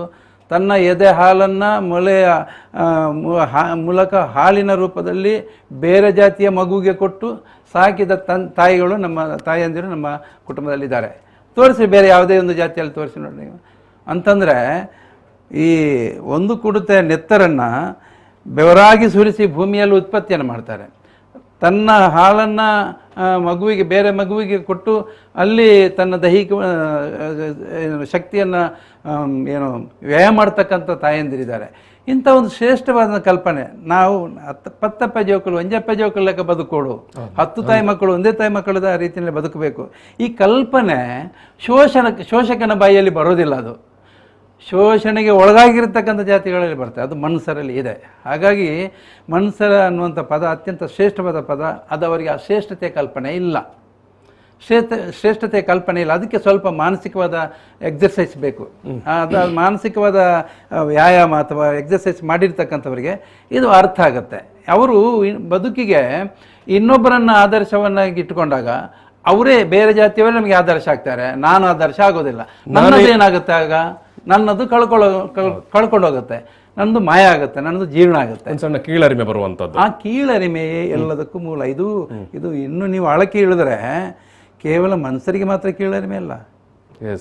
ಬ್ರಾಹ್ಮಣರನ್ನ ಬಿಟ್ಟು, ಜೈನರನ್ನ ಬಿಟ್ಟು ಉಳಿದ ಎಲ್ಲಾ ಜಾತಿಗಳು ಕೀಳರಿಮೆಯಿಂದ ಸಾಯ್ತಾ ಇದ್ದಾರೆ. ಈ ಕೀಳರಿಮೆಯಿಂದ ಮೇಲಕ್ಕೆ ಬರಬೇಕು. ಅಚ್ಯುತ ಅವರೇ, ಎಸ್, ನಾನೀಗ ಅದೇ ಮನುಷ್ಯ ಅನ್ನುವಂಥ ಜಾತಿ ಸೂಚಕ ಪದವನ್ನು ಬಳಸಬಾರದು ಅಂತ ಹೇಳುವ ವಿಚಾರವಾಗಿ ಡಿಕೆಯರಿಗೆ ಎತ್ತಿದ ಪ್ರಶ್ನೆಯನ್ನೇ. ಎಸ್, ಈಗ ಮನ್ಸ ಮತ್ತು ಅದನ್ನು ಬಳಸಬಹುದು ಅಂತ ನೀವು ವಾದ ಮಾಡ್ತಾ ಅದನ್ನ ಡಾಕ್ಯುಮೆಂಟಲ್ ಆಗಿ ಇರುವಂತ ವಿಚಾರ, ಡಾಕ್ಯುಮೆಂಟಲ್ ಆಗಿ ಇರುವಂತದ್ದು. ಈಗ ಮನ್ಸ ಅಂತ ಹೇಳೋದು ಸರ್ಕಾರದ ಹೊರಡಿಸಿದ 101 ಜಾತಿ ಪಟ್ಟಿಯಲ್ಲಿ ಇಲ್ಲ ಅಂತ ಅವರ ವಾದ. ಯಾರು ಇದನ್ನ ಮನ್ಸ ಅಂತ ಹೇಳಿ 101 ಅಂತ ಹೇಳಿದ್ರೆ ಶೆಡ್ಯೂಲ್ಡ್ ಕಾಸ್ಟ್, ಶೆಡ್ಯೂಲ್ಡ್ ಜಾತಿಯ ವ್ಯಾಪ್ತಿಯ ಒಳಗಡೆ ಬರುವಂತ 101 ಜಾತಿಯಲ್ಲಿ ಮನ್ಸ ಅನ್ನುವಂತ ಜಾತಿ ಇಲ್ಲ ಅಂತ ಹೇಳೋ ಒಂದೇ ಕಾರಣಕ್ಕಾಗಿ ಇವರು ಮನ್ಸ ಅಂತ ಹೇಳುದು ಅದು ನಿಷೇಧಿತ ಶಬ್ದ. ಮತ್ತೆ ಅದನ್ನ ಬಳಕೆ ಮಾಡಿದಲ್ಲಿ ಆ ಜಾತಿ ಸೂಚಕವನ್ನು ಹೇಳಿದಾಗ ನಾವು ಅಟ್ರಾಸಿಟಿ ಕೇಸ್ ಬುಕ್ ಮಾಡಿದ್ದೇವೆ ಅಂತ ಹೇಳುವ ಅವರ ವಾದ. ಮತ್ತೆ ಜಿಲ್ಲಾಧಿಕಾರಿ ಅವರು ಹಿಂದಿನ ಜಿಲ್ಲಾಧಿಕಾರಿ ಅವರು ಇಬ್ರಾಹಿಂ ಅಂತ ಹೇಳುವವರು ಒಂದು ನಿಷೇಧ ಹಾಕಿದ್ದಾರೆ ಆ ಜಾತಿಯನ್ನ ಅಂತ ಹೇಳಿ ಒಂದು ಇದನ್ನ ಒಂದು ಕಾಗದದ ಪ್ರಕಟಣೆಯನ್ನ ಹಿಡ್ಕೊಂಡು ಅವರು ಪೊಲೀಸ್ ಕಂಪ್ಲೇಂಟ್ ಕೊಡೋದು ಇತ್ಯಾದಿ ಕೆಲಸಗಳನ್ನು ಮಾಡ್ತಾ ಇದ್ದಾರೆ. ಇವತ್ತು ಕೂಡ ನಾವು ಅದರ ಬಗ್ಗೆ ಸ್ಪಷ್ಟೀಕರಣ ಜಿಲ್ಲಾ ಸಮಾಜ ಕಲ್ಯಾಣ ಇಲಾಖೆಯ ಸಹಾಯಕ ನಿರ್ದೇಶಕರ ಕಚೇರಿಗೆ ಹೋಗಿ ಎಲ್ಲ ಸ್ಪಷ್ಟೀಕರಣ ಮತ್ತು ಅದಕ್ಕೆ ಸಂಬಂಧಪಟ್ಟ ದಾಖಲೆಗಳನ್ನು ಕೊಟ್ಟು ಬಂದಿದ್ದೇವೆ. ಅಲ್ಲಿ ಜಿಲ್ಲಾಧಿಕಾರಿ ಅವರು ಒಂದು ಇದು ಆದೇಶ ಏನು ಮಾಡಿದ್ದಾರೆ ಅಂತ ಹೇಳಿದ್ರೆ, ಈ ಪಹಣಿಯಲ್ಲಿ ಅಂದ್ರೆ ಸರ್ಕಾರ ನೀಡುವಂತ ಪಹಣಿಯಲ್ಲಿ RTCಯಲ್ಲಿ ಒಬ್ಬ ಪರಿಶಿಷ್ಟ ಜಾತಿಯ ಅವನ ಹೆಸರಿನ ಮುಂದೆ ಜಾತಿಯ ಹೆಸರು ಇದ್ದಲ್ಲಿ ಅಂಥದ್ದನ್ನ ತೆಗೆದುಹಾಕಲು ಸೂಚಿಸಲಾಗಿದೆ ಅಂತ ರೆವೆನ್ಯೂ ಇಲಾಖೆಗೆ ಒಂದು ಮಾಹಿತಿ ಇದು ಆದೇಶ ಕೊಟ್ಟಿದ್ದಾರೆ. ಉದಾಹರಣೆಗೆ ಕೊರಗ, ಮುಂಡಾಳ, ಮುಗೇರ, ಮೇರ, ನಲಿಕೆ, ಮನ್ಸ ಹರಿಜನ ಇತ್ಯಾದಿ ಶಬ್ದಗಳು ಅವನ ಹೆಸರಿನ ಮುಂದೆ ಇದ್ದಲ್ಲಿ ಅಂತದನ್ನ ತೆಗೆದು ಹಾಕಲು ಸೂಚಿಸಲಾಗಿದೆ. ದಾಖಲೆ ಪತ್ರದಲ್ಲಿ ತೆಗೆದು ಹಾಕಬೇಕಂತ ಆದೇಶ ಕೊಟ್ಟಿದ್ದಾರೆ. ಅದು ಕೂಡ ಜಿಲ್ಲಾಧಿಕಾರಿ ಅವರು ಆ ರೀತಿಯ ಆದೇಶ ಕೊಡುವ ಹಾಗೆ ಇಲ್ಲ ಕಾನೂನಾತ್ಮಕವಾಗಿ. ಯಾಕೆಂತ ಹೇಳಿದ್ರೆ, ಒಂದು ಜಾತಿ ಈಗ ನನ್ನ ಹೆಸರು ನನ್ನ ಅಚ್ಯುತ ಅಂತ ಹೇಳಿದ್ರೆ, ನನ್ನ ಜಾತಿಯ ಹೆಸರು ಅಚ್ಯುತ ಅಂತ ಹೇಳಿದ್ರೆ ನನ್ನ ಜಾತಿಯ ನನ್ನ ಹೆಸರು ಮುಂದೆ ನನ್ನ ಜಾತಿಯನ್ನು ಹೇಳ್ಕೊಳ್ತೇನೆ, ಅದು ನನ್ನ ಹೆಮ್ಮೆ. ಅದನ್ನು ಜಿಲ್ಲಾಧಿಕಾರಿ ಆಗಲಿ ಅಥವಾ ನ್ಯಾಯಾಲಯ ಆಗಲಿ ಸರ್ಕಾರ ಯಾರು ಕೂಡ ಅದನ್ನು ಆಕ್ಷೇಪಿಸುವ ಹಾಗೆಲ್ಲ. It is my constitutional right, ಸಾಂವಿಧಾನಿಕ ಹಕ್ಕು. ಅದನ್ನ ಯಾರು ಕೂಡ ನಿಷೇಧ ಮಾಡುವ ಹಾಗಿಲ್ಲ. ಇವರ ತಪ್ಪು ಗ್ರಹಿಕೆಯಿಂದ ಜಿಲ್ಲಾಧಿಕಾರಿ ಅವರು ಅಂತ ಒಂದು ಹೇಳಿಕೆಯನ್ನು ಕೊಟ್ಟಿದ್ದಾರೆ. ಇವರು ಅದನ್ನೇ ನೆಪವಾಗಿ ಇಟ್ಟುಕೊಂಡು ಮನ್ಸ ಅಂತ ಹೇಳುವ ಶಬ್ದಕ್ಕೆ ನಿಷೇಧ ಇದೆ ಅಂತ ಅದನ್ನ ಮೊನ್ನೆ ಜಿಲ್ಲಾಧಿಕಾರಿಗಳ SC/ST ಕುಂದುಕೊರತೆ ಸಭೆಯಲ್ಲಿ ಕೂಡ ಪ್ರಸ್ತಾಪ ಮಾಡಿದ್ರು. ಜಿಲ್ಲಾಧಿಕಾರಿಗೆ ಅವರು ಬೇರೆ ಪ್ರದೇಶದವರು, ಅವರಿಗೆ ಇದರ ಬಗ್ಗೆ ಸೂಕ್ತ ಮಾಹಿತಿ ಇಲ್ಲ. ಅವರು ಅದನ್ನು ಮಾಹಿತಿ ಕೊಡಿ ಅಂತೇಳಿ ಜಿಲ್ಲಾ ಸಮಾಜ ಕಲ್ಯಾಣ ಇಲಾಖೆ ಅವರಿಗೆ ಸೂಚಿಸಿದ ಪ್ರಕಾರ ನಾವು ಇವತ್ತು ಅದನ್ನು ಮಾಹಿತಿಯನ್ನು ಕೊಟ್ಟೆಲ್ಲ ಬಂದಿದ್ದೇವೆ. ಹಾಗಾಗಿ ಮನ್ಸ ಅಂತ ಹೇಳೋದು ಕಾನೂನು ಪ್ರಕಾರ ಇದು ನ್ಯಾಯಾಲಯದ ಅಥವಾ ಸರ್ಕಾರದ ಯಾವುದೇ ಆದೇಶ ಇಲ್ಲ. ಮನ್ಸ ಶಬ್ದ ನಿಷೇಧಿತ ಶಬ್ದ ಅಂತ ಹೇಳೋದು. ಅದನ್ನು ಮೊನ್ನೆ ಪೊಲೀಸ್ ಕಮಿಷನರ್ ಅವರ SC/ST ಕುಂದುಕೊರತೆ ಸಭೆಯಲ್ಲಿ ಕೂಡ ಸ್ಪಷ್ಟೀಕರಣ ಕೊಟ್ಟಿದ್ದಾರೆ. ಈಗ ಅಚ್ಚುತ್ತಾರೆ ಈಗ ಜಾತಿ ಪತ್ರ ಅಂತ ನಾವು ತಗೊಳ್ತೇವೆ. ಹೌದು, ಮಕ್ಕಳಿಗೆ ಸ್ಕೂಲಿಗೆ ಹೋಗುವಂಥದ್ದು ಅಥವಾ ಬೇರೆ ಜಾಬ್ ಅಡ್ಮಿಷನ್ ಸಂದರ್ಭದಲ್ಲೆಲ್ಲ. ಈಗ ನೀವು ಮನುಷ್ಯ ಸಮುದಾಯದವರು ತಗೊಳ್ಳುವಂತ ಜಾತಿ ಪತ್ರದಲ್ಲಿ ಏನಂತ ಬರ್ಕೊಂಡಿರ್ತೀರಿ? ಈಗ ಮನ್ಸ ಅಂತ ಹೇಳುವುದು ಪರಿಶಿಷ್ಟ ಜಾತಿಯ 101 ಜಾತಿ ಪಟ್ಟಿಯಲ್ಲಿ ಇಲ್ಲದೆ ಇರುವ ಕಾರಣಕ್ಕಾಗಿ ನಾವು ಕೂಡ ಆದಿ ದ್ರಾವಿಡ ಅಂತ ಪಡ್ಕೊಂಡಿದ್ದೀವಿ, ನಮ್ಮ ಮಕ್ಕಳಿಗೂ ಪಡ್ಕೊಂಡಿದ್ದೀವಿ. ಇನ್ನು ಕೆಲವು ರೀಜನ್ ಅಲ್ಲಿ, ಇಲ್ಲಿ ದಕ್ಷಿಣ ಕನ್ನಡ ಜಿಲ್ಲೆಯ ತುಳುನಾಡಿನ ಕೆಲವು ತಾಲೂಕುಗಳಲ್ಲಿ, ಉದಾಹರಣೆಗೆ ಬಂಟ್ವಾಳ, ಬೆಳ್ತಂಗಡಿ, ಅಲ್ಲಿ ನಮ್ಮವರಿಗೆ ಹೊಲೆ ಅಂತ ಕೊಟ್ಟಿದ್ದಾರೆ, ಈಗಲೂ ಕೊಡ್ತಾ ಇದ್ದಾರೆ. ಉದಾಹರಣೆಗೆ ನಮ್ಮ ಇವರು ಇದ್ದಾರೆ, DK ಅವರು ಇದ್ದಾರೆ, ಅವರ ಸರ್ಟಿಫಿಕೇಟ್ ಹೊಲೆ ಅಂತಲೇ ಇದೆ. ಮತ್ತೆ ನಾವು ಆದಿದ್ರಾವಿಡ ಅಂತ ಪಡ್ಕೊಂಡದ್ದು ಮನ್ಸ ಅಂತ ಹೇಳುವುದು ಜಾತಿ ಪಟ್ಟಿಯಲ್ಲಿ ಇಲ್ಲದೆ ಇರುವ ಕಾರಣಕ್ಕೆ ಅದು ಅಪರಾಧ ಆಗುವುದಿಲ್ಲ. ಇವರು ಹೇಳೋದು ಇವರು ಆದಿದ್ರಾವಿಡ ಅಂತ ಜಾತಿ ಪ್ರಮಾಣ ಪಡ್ಕೊಂಡು ಈಗ ಮನ್ಸ ಅಂತೇಳಿ ಪುಕಾರ ಎಬ್ಬಿಸ್ತಾರೆ, ಅದು ಜಾತಿ ಪಟ್ಟಿಯಲ್ಲಿ ಇಲ್ಲ ಅಂತ ಹೇಳೋದು ಅವರ ಒಂದು ವಾದ. ಈಗ ಒಂದು ಜಾತಿಯ ಹೆಸರು ಪಟ್ಟಿಯಲ್ಲಿ ಇಲ್ಲ ಅಂತ ಹೇಳಿದ ಒಂದೇ ಕಾರಣಕ್ಕಾಗಿ ಆ ಜಾತಿಯೇ ಇಲ್ಲ ಅಂತ ಹೇಳಲಿಕ್ಕೆ ಸಾಧ್ಯ ಇಲ್ಲ. ಯಾಕೆಂತ ಹೇಳಿದ್ರೆ ಈಗಾಗಲೇ DK ಅವರು ಸ್ಪಷ್ಟೀಕರಣ ಕೊಟ್ಟರು. ನಾವು ಹಳ್ಳಿಯಲ್ಲಿ ಓಡಾಡಿದಾಗ ಇವರು ಯಾವ ಜಾತಿಯವರು ಅಂತ ಹೇಳಿ ಕೇಳಿದರೆ ಅದನ್ನು ಗುರುತಿಸುವುದು ನಮ್ಮನ್ನು ಮನ್ಸ ಅಂತ ಹೇಳಿ ಗುರುತಿಸೋದರ ಹೊರತು ಆದಿದ್ರಾವಿಡರಂತ ಎಲ್ಲಿ ಕೂಡ ಗುರುತಿಸುವುದಿಲ್ಲ. ಆದಿದ್ರಾವಿಡ ಅಂತ ಹೇಳಿದರೆ ಅವರಿಗೆ ಗೊತ್ತೇ ಇಲ್ಲ. ನಾವು ಉದಾಹರಣೆಗೆ ಇಡೀ ನಾವು ಇದು ಮನ್ಸ ಸಂಘಟನೆ ಕಟ್ಟುವ ಮೊದಲು 2 ವರ್ಷ ಇಡೀ ಜಿಲ್ಲೆಯ ಹಳ್ಳಿ ತಿರುಗಾಡಿದ್ದೇವೆ. ಹಳ್ಳಿಯಲ್ಲಿ ತಿರುಗಾಡಿ ಜನರ ಅಭಿಪ್ರಾಯವನ್ನು ಕಲೆಕ್ಟ್ ಮಾಡಿ ಈ ಜಾತಿಯ ಅಸ್ತಿತ್ವದಲ್ಲಿ ಇಲ್ವೋ ಇದೆಯಾ ಅಂತ ಹೇಳುವುದನ್ನು ಸಮೀಕ್ಷೆ ಮಾಡಿದ ನಂತರನೇ ಈ ಒಂದು ಸಂಘಟನೆಯನ್ನು ಹುಟ್ಟು ಹಾಕಲಿಕ್ಕೆ ಕಾರಣ. ಯಾಕೆ ಹುಟ್ಟು ಹಾಕಿದೆ ಅಂತ ಹೇಳುವುದನ್ನು ಅದು ಏನು ತುಳುನಾಡು ಮನ್ಸ ಸಮಾಜ ಸೇವಾ ಸಂಘ ಅಂತೇಳಿ ಹುಟ್ಟು ಹಾಕಿ ಅದನ್ನ ರಿಜಿಸ್ಟರ್ ಮಾಡಿ ಇದನ್ನು ಈ ಹೆಸರು. ಈಗ ಆಕ್ಷೇಪ ಎತ್ತುವವರ ಪ್ರಕಾರ ಒಂದು ವೇಳೆ ನೀವು ಮನ್ಸ ಅಂತ ಏನು ಜಾತಿ ಸರ್ಟಿಫಿಕೇಟ್ ಪಡ್ಕೊಂಡರೆ ನಿಮಗೇನು ಮೀಸಲಾತಿಯಲ್ಲಿ ಹೆಚ್ಚು ಪ್ರಮಾಣ ಸಿಗ್ತದೆ ಅಂತ ಏನಾದ್ರೂ ಅವರಿಗೆ ಭಯ, ಆತಂಕ ಆ ರೀತಿದೇನುಂಟ? ಅವರಿಗೆ ಭಯ ಅಲ್ಲ, ಅವರಿಗೆ ಒಂದು ಏನೋ ಒಂದು ಇದು ಕೀಳರಿಮೆ ಅಂತ ಹೇಳಿ ಒಂದಿದೆ. ಒಂದು ಮನ್ಸ ಅಂತ ಹೇಳುದು ಕೀಳು ಅಂತ ಹೇಳುವ ಒಂದು ಅವರು ಈಗಾಗಲೇ DK ಅವರು ಹೇಳಿದರು. ಮನ್ಸ ಅಂತ ಹೇಳಿದ್ರೆ ಕೀಳು ಅಂತ ಅವರ ಭಾವನೆ. ಅವರು ಜನರಲ್ಲಿ ತಪ್ಪು ಅಭಿಪ್ರಾಯ ಹೋಗಿ ಮೂಡಿಸ್ತಾ ಇದ್ದಾರೆ. ಯಾಕೆಂತ ಹೇಳಿದ್ರೆ ಒಂದು ಕಾಲದಲ್ಲಿ ಏನು ಸಂವಿಧಾನ ಅಥವಾ ಕಾನೂನನ್ನು ಬಲವಾಗಿ ಒಂದು ಜಾರಿ ಮಾಡುವ ಸಂದರ್ಭ ಇಲ್ಲದಂಥ ಸಂದರ್ಭದಲ್ಲಿ ಅಥವಾ ನಮ್ಮವರಲ್ಲಿ ವಿದ್ಯಾಭ್ಯಾಸದ ಕೊರತೆ ಇದ್ದಂಥ ಸಂದರ್ಭದಲ್ಲಿ ಇಲ್ಲಿ ನಮ್ಮವರನ್ನು ಹೋಟ್ಲಿನ ಹೊರಗೆ ಕುತ್ಕೊಳಿಸುವುದು ಅಥವಾ ಮೇಲ್ಜಾತಿಯವರು ಅಂತ ಹೇಳುವವರ ಹೊರಗಡೆ ಕೂತ್ಕೊಂಡು ಅದು ಈಗಲೂ ಇದೆ. ಅಸ್ಪೃಶ್ಯತೆಯ ಒಂದು ಇದಿತ್ತು. ಆವಾಗ ಈಗ ನಾವು ಮನಸ್ಸಂತ ನಾವು ಈಗ ಹೇಳಿಕೊಂಡು ಬಂದರೆ ನಮ್ಮನ್ನ ಪುನಃ ಮುಂದಿನ ಸ್ಥಿತಿಗೆ ನಾವು ಹೋಗ್ತೇವೆ ಅಂತ ಹೇಳುವ ಒಂದು ತಪ್ಪು ಕಲ್ಪನೆ ಅವರಲ್ಲಿದೆ.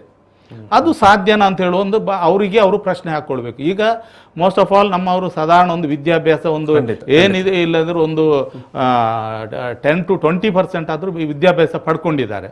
ಅದನ್ನು ಈ ನಮ್ಮ ಪಟ್ಟಣ ಪ್ರದೇಶಕ್ಕಿಂತ ಹಳ್ಳಿಗಾಡಿನಲ್ಲಿರುವಂಥ ನಮ್ಮ ಸಮುದಾಯದವರು ಹೆಚ್ಚು ವಿದ್ಯಾವಂತರು. ಈಗ ಇಷ್ಟು ಚಿಕ್ಕ ಒಂದು ಹೈಸ್ಕೂಲ್ನಲ್ಲಿ ಹೋಗುವಂಥ ಹುಡುಗ ಕೂಡ ಒಂದು ಹೋಟ್ಲಲ್ಲಿ ಹೋದಾಗ ಒಂದು ಬೇರೆ ಜಾತಿಯವರ ಹೋಟ್ಲಲ್ಲಿ ಹೋಗಿ ನೀನು ಮನ್ಸ ಅಂತ ಹೇಳ್ತಾ ಇದ್ದಿ, ನಾವು ಮನ್ಸ ಸಂಘಟನೆ ಕಟ್ಟಿಕೊಂಡಿದ್ದೀರಿ, ನೀವು ಹೊರಗೆ ಕೂತ್ಕೊಳ್ಳಿ ಅಂತ ಹೇಳಿದ್ರೆ ಒಪ್ಪಲಿಕ್ಕೆ ಅವನು ತಯಾರಿಲ್ಲ. ಇದಂದ್ರೆ ಇತಿಹಾಸ ಮರುಕಳಿಸಲಿಕ್ಕೆ ಸಾಧ್ಯ ಇಲ್ಲ. ಇವರಲ್ಲಿ ಅಂತ ಒಂದು ತಪ್ಪು ಕಲ್ಪನೆ. ಮತ್ತೊಂದು ನಾನು ಮುಖ್ಯವಾಗಿ ಹೇಳಬೇಕಂತ ಹೇಳಿದ್ರೆ, ಈ ಮನ್ಸಾ ಸಂಘಟನೆಯನ್ನು ಕಟ್ಟಿಕೊಂಡಂಥ ವ್ಯಕ್ತಿಗಳಿರುವ ಎಲ್ಲಿ ಒಳ್ಳೆ ಎಜುಕೇಟೆಡ್ ಮತ್ತು ಒಂದು ವಿಚಾರವಂತರು, ಡಾಕ್ಟರ್ ಬಾಬಾ ಸಾಹೇಬ್ ಅಂಬೇಡ್ಕರ್ ಅವರ ಒಂದು ಸಿದ್ಧಾಂತವನ್ನು ಅಕ್ಷರಶಃ ಪಾಲಿಸುವಂಥ ಒಂದು ಸಮುದಾಯದವರು, ಸಂಘಟನೆಯಲ್ಲಿ ತೊಡಗಿಸಿಕೊಂಡವರು. ಇಲ್ಲಿ ಏನೋ ಅವರ ನಾನು ಏನು ಆದಿದ್ರಾವಿಡ ಸಂಘಟನೆ ಅಂತ ಹೇಳೋದು ಏನೋ ಮಾಡ್ಕೊಂಡಿದ್ದಾರೆ, ಅವರ ನಾನು ಹೇಳಿಸೋದಲ್ಲ. ಬಟ್ ಅಲ್ಲಿ ವಿಚಾರದ ಕೊರತೆಗಳಿದೆ ಅವರಲ್ಲಿ. ಹಾಗಾಗಿ ಈ ರೀತಿಯ ಗೊಂದಲ ಅವರು ನಮ್ಮ ಜೊತೆ ನಮ್ಮ ಏನು ಮನ್ಸಾ ಸಂಘಟನೆ ಕಟ್ಟಿಕೊಂಡವರ ಜೊತೆ ಸಂವಾದಕ್ಕೆ ಬಂದರೆ ಭಾಳ ಒಳ್ಳೆಯ ರೀತಿಯಲ್ಲಿ ಅದನ್ನು ವಿತರಿತ ಮಾಡಲಿಕ್ಕೆ ಸಾಧ್ಯ ಇದೆ. ನಾವೇ ಕಚ್ಚಾಡೋದರ ಬದಲು ಒಂದು ಆರೋಗ್ಯಕರವಾದಂತ ಒಂದು ಸಂವಾದ ಮಾಡಿದರೆ ಈ ರೀತಿಯ ಉಂಟಾಗಿರುವ ಭಿನ್ನಾಭಿಪ್ರಾಯವನ್ನು ಇತ್ಯರ್ಥ ಮಾಡಿಕೊಳ್ಳಬಹುದು ಅಂತ. ಸೊ ಎಸ್, ನಾನು ವೆಂಕಟಯ್ಯ ಅವರಿಗೆ ಕೂಡ ಅದೇ ವಿಚಾರವನ್ನು ಕೇಳಲಿಕ್ಕೆ ಇತ್ತು. ಮನ್ಸಾ ಅನ್ನುವಂಥ ಈ ಜಾತಿ ಸೂಚಕ ಪದವನ್ನು ಬಳಸುವುದು ಅಥವಾ ಜಾತಿ ಪಟ್ಟಿಯ ಒಳಗಡೆ DK ಅವರೇ ಶೆಡ್ಯೂಲ್ಡ್ ಕಾಸ್ಟ್ ಪಟ್ಟಿಯ ಒಳಗಡೆ ಸೇರ್ಪಡೆ ಹಾಕಬೇಕು ಅಂತ ಈಗ ನಿಮ್ಮ ಬೇಡಿಕೆ ಇರುವಂಥದ್ದು. ಎಸ್, ಈ ಬೇಡಿಕೆಗೆ ನೀವು ಯಾವ ರೀತಿಯ ಒತ್ತಡ ಆವಾಗ ಹೇಳಿದಾಗೇನೆ ಇಲ್ಲಿ ನಮ್ಮ ಈ ತುಳುನಾಡಿನಲ್ಲಿ ಮನ್ಸಾ ಜಾತಿಯಲ್ಲಿ ಒಂದು ಮದುವೆ ಆಗ್ಬೇಕಂದ್ರೆ ಎಲ್ಲ ವರದಕ್ಷಿಣೆ ಅಂತ ಇತ್ತು, ಈಗ ಇಲ್ಲ.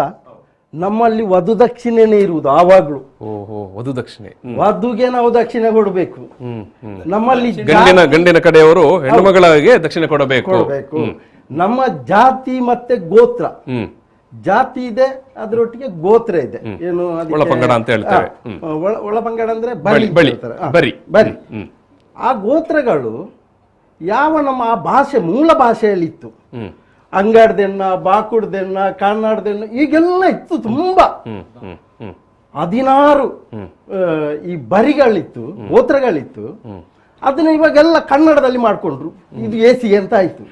ಕನ್ನಡದಲ್ಲಿ ಮಾಡ್ಕೊಳ್ಳೋಕೆ ಇಲ್ಲಿ ಏನು ಅಪಾಯ ಬಂತಂದ್ರೆ, ಒಂದು ಬರಿಗೆ ಒಂದು ಗೋತ್ರಕ್ಕೆ ಅಥವಾ 2 ಗೋತ್ರಕ್ಕೆ ಕನ್ನಡದಲ್ಲಿ ಒಂದೇ ಹೆಸರು, ಒಂದೇ ಗೋತ್ರವನ್ನು ಮದುವೆ ಮಾಡುವಂತ ಅಪಾಯದಲ್ಲಿದೆ ಇವಾಗ ಅಂತ.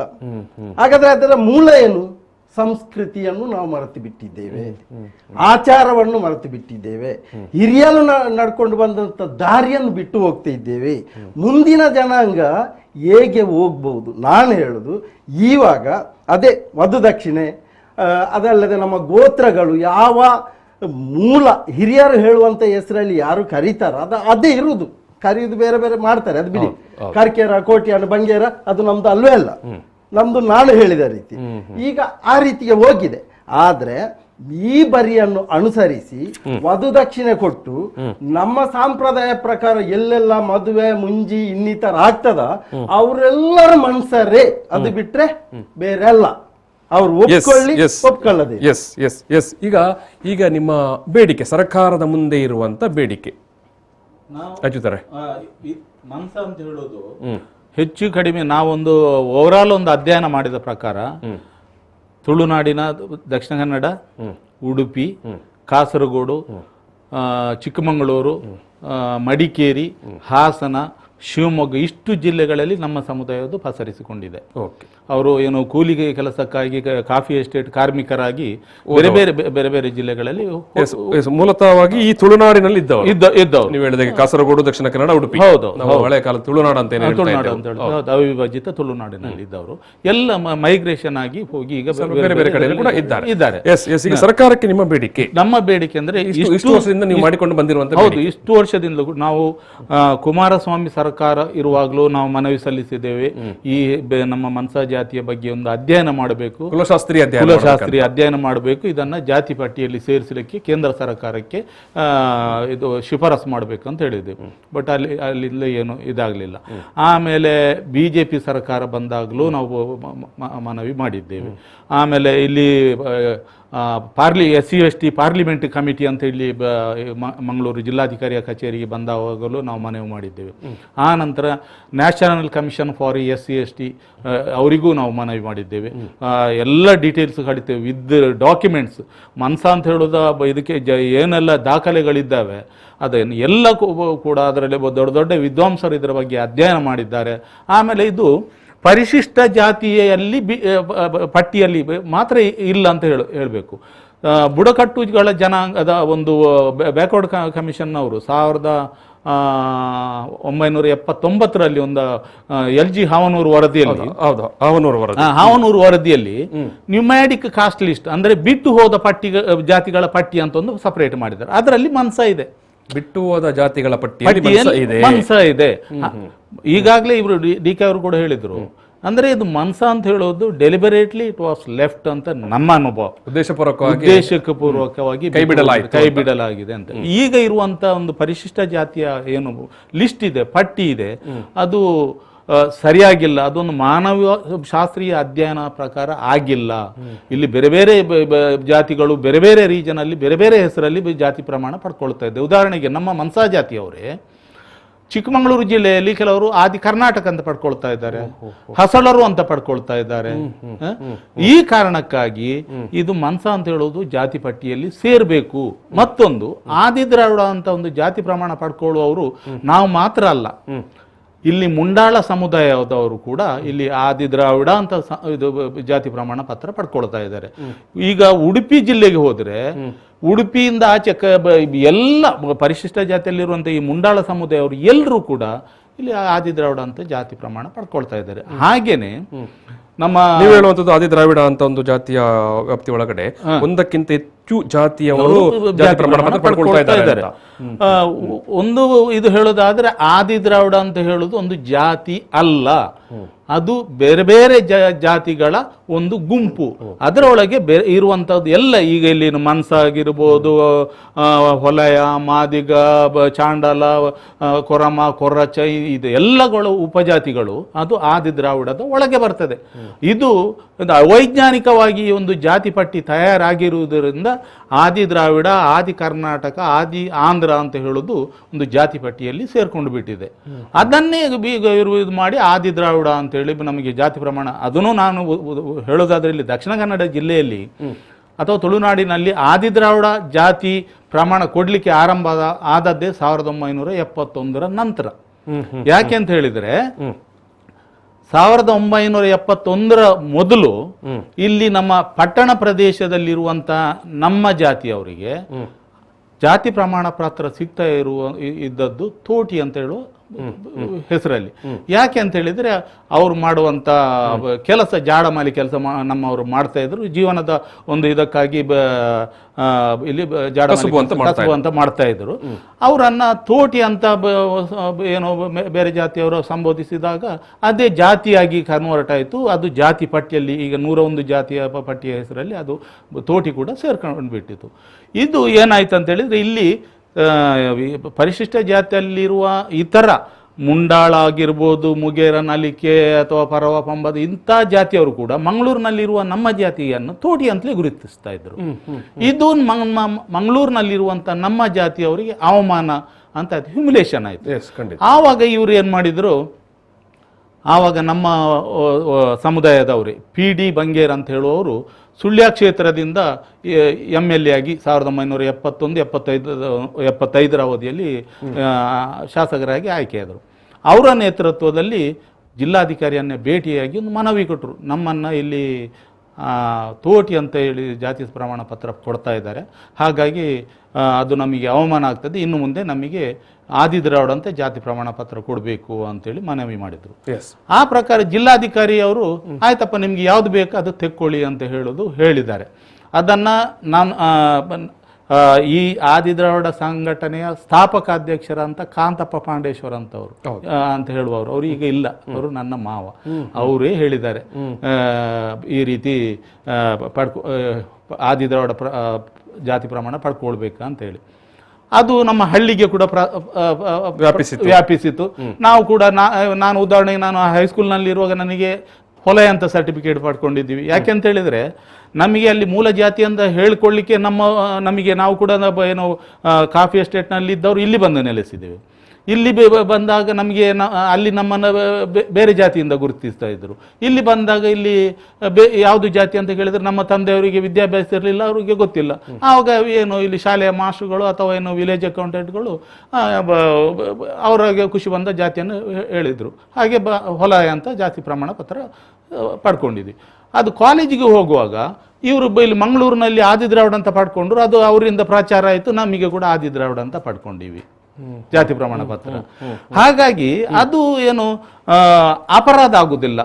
ಈಗ ಒಂದು ಪರಿಶಿಷ್ಟ ಜಾತಿಯ ಜಾತಿ ಪ್ರಮಾಣ ಪಡ್ಕೊಳ್ಬೇಕಿದ್ರೆ ಮೂಲ ಮಾನದಂಡ ಬಾಬಾ ಸಾಹೇಬ್ ಅಂಬೇಡ್ಕರ್ ಅವರು 1911ರಲ್ಲಿ ಬ್ರಿಟಿಷ್ ಸರ್ಕಾರಕ್ಕೆ ಒಂದು ಮನವಿ ಕೊಡ್ತಾರೆ, ಇಲ್ಲಿ ಅಸ್ಪೃಶ್ಯರನ್ನ ಗುರುತಿಸುವುದು ಹೇಗೆ ಅಂತೇಳಿ. ಅದರಲ್ಲಿ 10 ಮಾನದಂಡಗಳಿದ್ದಾವೆ. ಅದರಲ್ಲಿ ಒಂದು ಮುಖ್ಯ ಮಾನದಂಡ ಅಸ್ಪೃಶ್ಯತೆ. ಸಾಮಾಜಿಕವಾಗಿ ನಾವು ಅಸ್ಪೃಶ್ಯರು, ಹಾಗಾಗಿ ನಾವು ಆದಿದ್ರಾವಿಡ ಅಂತ ಹೇಳುವ ಜಾತಿ ಪ್ರಮಾಣವನ್ನು ಪಡ್ಕೊಂಡಿದ್ದೇವೆ. It is not a offence. But ಇವರು ವಾದ ಮಾಡೋದು ಇವರು ಆದಿದ್ರಾವಿಡ ಅಂತ ಜಾತಿ ಪ್ರಮಾಣ ಪಡ್ಕೊಂಡಿದ್ದಾರೆ, ಈಗ ಮನ್ಸ ಅಂತೇಳಿ ನಮ್ಮ ಮೇಲೆ ಹೇರ್ತಾ ಇದ್ದಾರೆ ಅಂತ. We are not imposing any people. ಯಾರನ್ನ ಕೂಡ ನಾವು ಇಂಪೋಸ್ ಮಾಡ್ತಾ ಇಲ್ಲ, ನೀವು ಮನ್ಸ ಅಂತ ಒಪ್ಕೊಳ್ಳಿ ಅಂತೇಳಿ ನಾವು ಹೇಳ್ತಾ ಇದ್ದೇವೆ.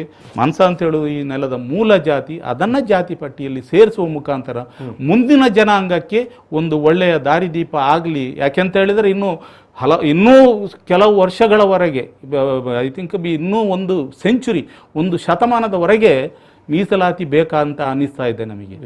ಯಾಕೆಂತ ಹೇಳಿದ್ರೆ ಬಾಬಾ ಸಾಹೇಬ್ ಅಂಬೇಡ್ಕರ್ ಯಾವತ್ತೂ ಕೂಡ ಮೀಸಲಾತಿಯ ಪರವಾಗಿ ಹೋರಾಟ ಮಾಡಿದವರಲ್ಲ. ಬಟ್ ಅಲ್ಲಿ ದುಂಡುಬೇಜಿನ ಪರಿಷತ್ನಲ್ಲಿ ಆದಂಥ ಒಂದು ದೊಡ್ಡ ಒಂದು ಅನ್ಯಾಯದಿಂದಾಗಿ ಬಾಬಾ ಸಾಹೇಬ್ ಅಂಬೇಡ್ಕರ್ ಕೊನೆಗೆ ಅವರು ಸಂವಿಧಾನ ಬರೆಯುವಾಗ ಮೀಸಲಾತಿಯನ್ನು 18% ಮೀಸಲಾತಿಯನ್ನು ಸಂವಿಧಾನದಲ್ಲಿ ಅಳವಡಿಸಿದರು. ಬಟ್ ಈವರೆಗೆ 75 ವರ್ಷಗಳ ಆಡಳಿತದಲ್ಲಿ ಈವರೆಗೆ ಕೂಡ ಪರಿಶಿಷ್ಟ ಜಾತಿಯಲ್ಲಿರುವಂಥ ಯಾವುದೇ ಜಾತಿಗಳನ್ನು ಮೇಲೆ ತರಲಿಕ್ಕೆ ಸರ್ಕಾರಗಳು ವಿಫಲ ಆಗಿದೆ. ಮೀಸಲಾತಿ ಅಂತ ಹೇಳುವುದನ್ನು ಏನು ಇಲ್ಲಿ ಮುಂಗೈಗೆ ಬೆಲ್ಲ ತಾಗಿಸುವುದು ಅಂತ ಹೇಳ್ತಾರೆ, ಆ ರೀತಿ ಮಾಡಿ ಅದು ಎಟಕದಾಗೆ ಮಾಡಿದರೆ ಅಲ್ಲಿಂದ ಇನ್ನೂ ಕೂಡ ಉದ್ಧಾರ ಆಗಿ ಬರಲಿಲ್ಲ. ಅದು ಬರಬೇಕು ಇನ್ನೂ ಎಲ್ಲಿ ತನಕ ಒಂದು ಸಮಾಜದ ಏನು ನಾವು ಅಪ್ಲಿಪ್ಮೆಂಟ್ ಅಂತ ಹೇಳ್ತೇವೆ, ಅಥವಾ ಕಲ್ಯಾಣ ಅಥವಾ ಅಭಿವೃದ್ಧಿ ಆಗುವ ತನಕ ಬೇಕು, ಖಂಡಿತ ಬೇಕು.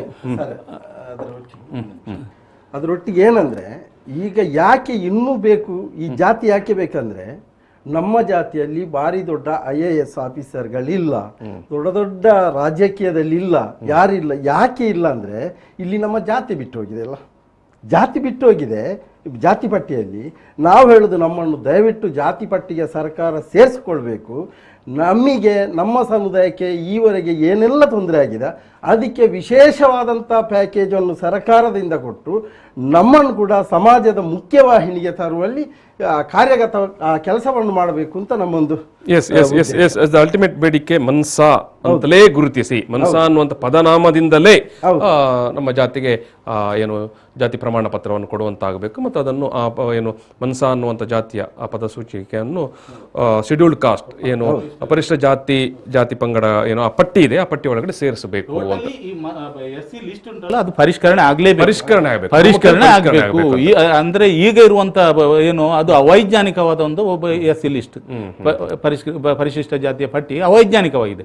ಅದನ್ನ ಪರಿಷ್ಕರಣೆ ಮಾಡಿ ಇಲ್ಲಿ ಕೆಲವು ಹೆಸರುಗಳು ಇಲ್ಲಿ ಎರಡೆರಡು ಸಾರಿ ರಿಪೀಟ್ ಆಗಿದೆ. ಒಂದೇ ಜಾತಿಯ ಹೆಸರು ನೀವು ದಕ್ಷಿಣ ಕನ್ನಡ ಜಿಲ್ಲೆಯಲ್ಲಿ ಕೂಡ ರಿಪೀಟ್ ಆಗಿದೆ, ಬೇರೆ ಜಿಲ್ಲೆಯಲ್ಲಿ ಕೂಡ ಬೇರೆ ಒಂದೇ ಜಾತಿಯವರು ಬೇರೆ ಬೇರೆ ಹೆಸರಲ್ಲಿ ಬೇರೆ ಬೇರೆ ರೀಜನ್ ಅಲ್ಲಿ ಜಾತಿ ಪ್ರಮಾಣ ಪಡ್ಕೊಳ್ತಾ ಇದ್ದಾರೆ. ಎಸ್, ಇದು ಡಿಕೆ ಅವರೇ, ಈಗ ಈ ಒಂದು ನಿಮ್ಮ ಹೋರಾಟ ಬೇಡಿಕೆ ಎಷ್ಟು ವರ್ಷದಿಂದ ನಡ್ಕೊಂಡು ಬರ್ತಾ ಉಂಟು? ಯಾಕೆ ಒಂದು ಏನು ಸರ್ಕಾರಕ್ಕೆ ಕನ್ವಿನ್ಸ್ ಆಗ್ತಾ ಇಲ್ಲ, ಅಥವಾ ಯಾಕೆ ಸರ್ಕಾರದವರು ಮೌನ ವಹಿಸಿದ್ದಾರೆ? ಎಸ್, ನಾನೀಗ ಮಾತುಕತೆಯನ್ನು ಮುಗಿಸಬೇಕು, ಸಂಕ್ಷಿಪ್ತವಾಗಿ ನೀವು ಹೇಳಿ ಮುಗಿಸಬೇಕು. ಈಗ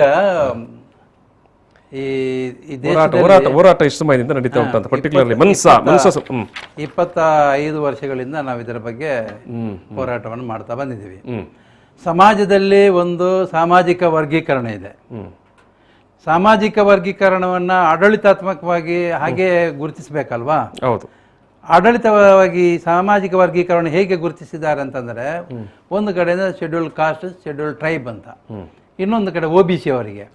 OBC ಅನ್ನುವಂಥದ್ದು ಅದರ್ ಬ್ಯಾಕ್ವರ್ಡ್ ಕಮ್ಯುನಿಟೀಸ್, ಅದು ಸಾಮಾಜಿಕ ವರ್ಗೀಕರಣ ಅಲ್ಲ. ಹಾಗೆ ಸಾಮಾಜಿಕ ವರ್ಗೀಕರಣ ಯಾವುದು? OBCಗಳದ್ದು ಬಿಲ್ಲವ ಅಥವಾ ಏನು ಮಗವೀರ ಅಥವಾ ಏನು ಗಾಣಿಗ ಇತ್ಯಾದಿ ಇತ್ಯಾದಿ. ಸೊ ಹಾಗೆ ಈ ಸಾಮಾಜಿಕ ವರ್ಗೀಕರಣ ಹಾಗೇನೇ ಈ ಆಡಳಿತಾತ್ಮಕ ವರ್ಗೀಕರಣಕ್ಕೆ ಹೋಗಬೇಕು.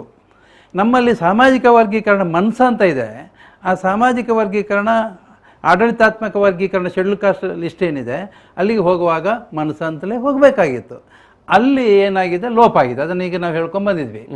ಈಗ ಏನು ಇದಕ್ಕೆ ಇತಿಶ್ರೀ ಅಥವಾ ಇದಕ್ಕೊಂದು ಪರಿಹಾರದ ರೂಪದಲ್ಲಿ ಏನು ಮಾಡಬೇಕು ಅಂತಂದರೆ, ಅನೇಕ ಸರ್ಕಾರಗಳು ಬರ್ತವೆ, ಅನೇಕ ಆಯೋಗಗಳು ಬರ್ತವೆ.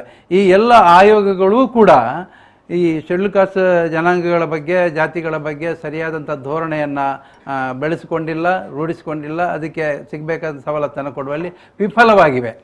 ಅದು ಈಗ ನಮ್ಮ ಅಚ್ಯುತರು ಹೇಳಿದರು, ನಾವು ಮನವಿಯನ್ನು ಬೇರೆ ಬೇರೆ ಕಮಿಷನ್ಸ್ಗೆಲ್ಲ ಕೊಟ್ಟಿದ್ವಿ, ಮಿನಿಸ್ಟರ್ಸಿಗೆ ಕೊಟ್ಟಿದ್ದೀವಿ. ಯಾಕೆ ಅವರಿಗೆ ಸವಲತ್ತು ಕೊಡೋದಕ್ಕೆ ಆಗಲಿಲ್ಲ ಅಂತಂದರೆ, ಅವರಿಗೆ ಈ ಶೆಡ್ಯೂಲ್ ಕಾಸ್ಟ್ ಜನ ಯಾರಿದ್ದಾರೆ, ಶೋಷಿತ ಜನ ಯಾರಿದ್ದಾರೆ, ಅವರ ನೆಲೆಯಲ್ಲಿ ಸರ್ಕಾರವನ್ನು ಮಾಡ್ತಕ್ಕಂಥವರು ಮುಖ್ಯಮಂತ್ರಿಗಳ ರೂಪದಲ್ಲಿ ಅಥವಾ ಪ್ರೈಮ್ ಮಿನಿಸ್ಟರ್ ರೂಪದಲ್ಲಿ ಬಂದಿಲ್ಲ.